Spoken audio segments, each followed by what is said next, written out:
Welcome back to the Scrum course. In this lesson, we are going to discuss planning user stories for the sprint. A sprint is certainly an effort. It is a building effort, and we can see here a sprint calendar, just an example of a sprint calendar, and we're going to focus here on the sprint planning meeting. So during the sprint planning meeting, this is where we estimate and plan the sprint, the upcoming sprint. Now, a sprint could be more than the 10 business days we're showing here, but most of the time, most examples are usually with 10 business days. So the sprint can include development tasks, testing tasks, documenting tasks, and more. Quite often, though, more and more teams are moving away from task management and moving toward building all of the efforts into the stories because it's just fewer artifacts to manage. However, no matter what the effort is, it must be estimated based and also be based on what we can do, a measurement of what we can do, sometimes known as our capacity or our velocity, because we have to be sure that we have a working increment of the solution by the end of the sprint. So when we go into estimating, the team looks at the volume, how big, how much of an effort is there in implementing or building this story? How complex is it?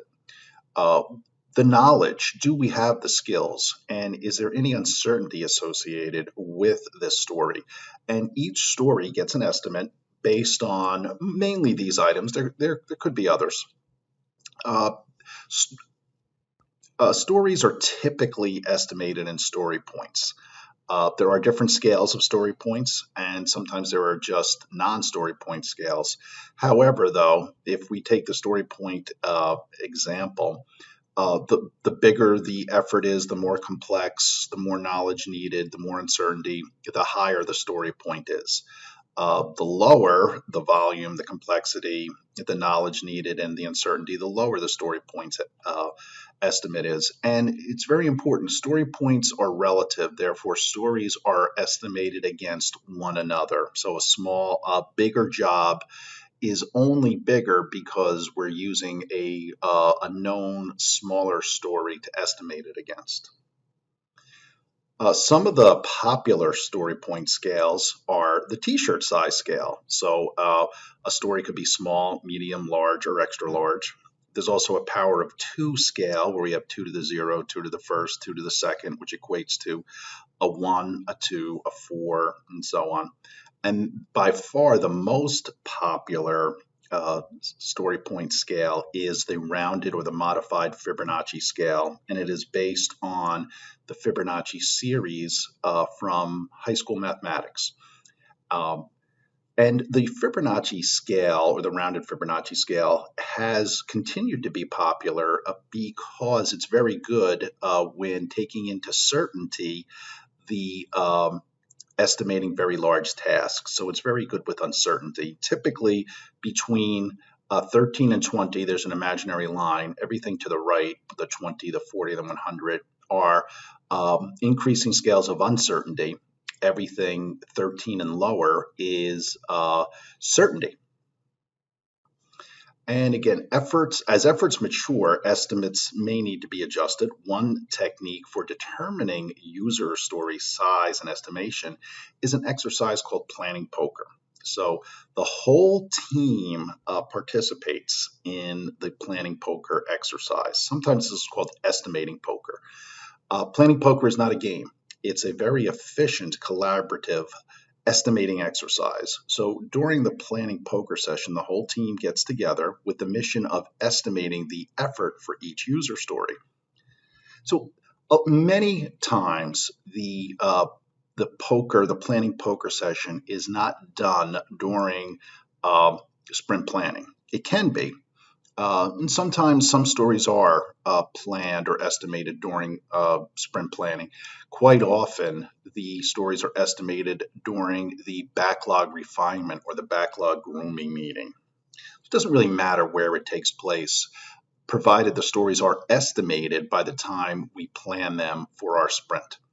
So the way planning poker works is everybody on the team gets a deck of cards, and in this case, we'll just say it's numbered with the numbers of the rounded Fibonacci scale. So all the team members participate. The goal is to take advantage of that wisdom of the crowd, that idea, well, I don't know a lot about this effort. Possibly I don't know a lot about this effort, but I know it's a big job, or I know it's a small job. So we look to take advantage of the wisdom of the crowd. The product owner goes through the list of proposed stories for the sprint, so the most highest priority stories, and the cards are selected depends upon the effort of the user stories, or what each team member believes is the effort for the user stories. So a selection is made by the team member. Each team member reveals his or her card at the same time. If we agree, we move on. However, if there is disagreement, discussion begins, and we come to consensus on what we think that the estimate of that user story. This is a great way to collaborate. It's a great way to learn. So this is why we want the whole team to participate. The team will take into account their capacity, and they will take into account what they believe the effort of the story is. And again, it's been proven time and again that this is a very efficient planning exercise. User stories can be divided into tasks. Task management is optional in Scrum, and more teams are moving away from task management. It just provides really more effort and more artifacts to manage. Teams are able to self-organize on the tasks that make up a story. Typically, again, a story has some development tasks, some documenting tasks, and obviously testing tasks, and teams can self-organize and collaborate on those tasks while maintaining one single story. However, there are ways to obviously break a story down further into the individual tasks, and a good template is development, documenting, and testing, and there may be no effort for at least documenting. So thank you for watching this video, and in our next video we are going to discuss velocity-based planning.